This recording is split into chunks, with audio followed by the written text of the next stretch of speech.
মুখ্যমন্ত্রী 7ই April Netaji indoor স্টেডিয়ামে যা বলেছিলেন 180 ডিগ্রি ঘুরে গেলেন। 180 ডিগ্রি ঘুরে গেলেন। ওরা বারে বারে মুখ্যমন্ত্রীর সঙ্গে দেখা করতে চেয়েছে, মুখ্যমন্ত্রী বসেননি। শিক্ষামন্ত্রীর সঙ্গে কথা বলতে চেয়েছে, শিক্ষামন্ত্রী বসেননি। বরং ওদের পুলিশ দিয়ে পেটানো হয়েছে, লাথি মারা হয়েছে, পুলিশ দিয়ে পেটানো হয়েছে। তারপরে পুলিশ মুখ্যমন্ত্রীর কথায় ওদের বিরুদ্ধে কেস দিয়েছে।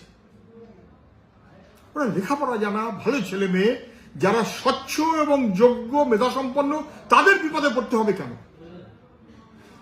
এতদিন ধরে মুখ্যমন্ত্রী যা বললেন প্রতারণা করতে করতে আজকে বরঞ্চ সেই পুনর্মুশিকভাব পরীক্ষা দিতে হবে। তাই যদি পরীক্ষা দিতেই হয় তাহলে আগে বলেননি কেন?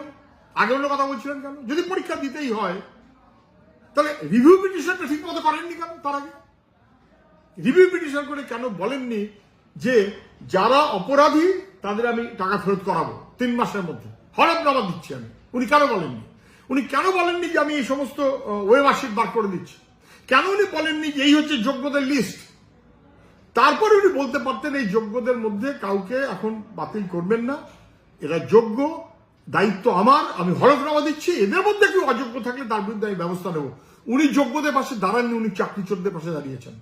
আর এখন বলছেন পরীক্ষা দিতে হবে, তারপরে কি সব ওই এজ রিল্যাক্সেশন সবাই জানে, তারপরে কি সব ওই নম্বরে এক্সপিরিয়েন্স সে অনুযায়ী নম্বর পাবে সবাই জানে। এক্সপিরিয়েন্সের নম্বর তো পায়, এটা নতুন কথা কি আছে?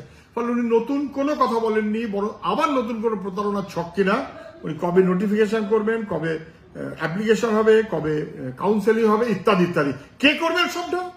স্কুল সার্ভিস কমিশন, যারা এই চুরির সঙ্গে যুক্ত, মধ্যশিক্ষা পরিষদ যারা এই চুরির সঙ্গে যুক্ত, রাজ্য সরকার যারা এই চুরির সঙ্গে যুক্ত, ওরা কোন ভরসায় যাদের জন্য ওদের চাকরি গেছে, যারা চাকরি চোরেদের পাশে দাঁড়িয়েছে, তাদের ভরসায় মাস্টারমশাইরা দাঁড়াবেন কি করে? তাদের মাস্টারমশাইরা ভরসা করবেন কি করে? ওর তাহলে অন্য কোনো দায়িত্ব দেওয়া উচিত ছিল, কোনো সেন্ট্রাল এজেন্সিকে, যার সঙ্গে রাজ্য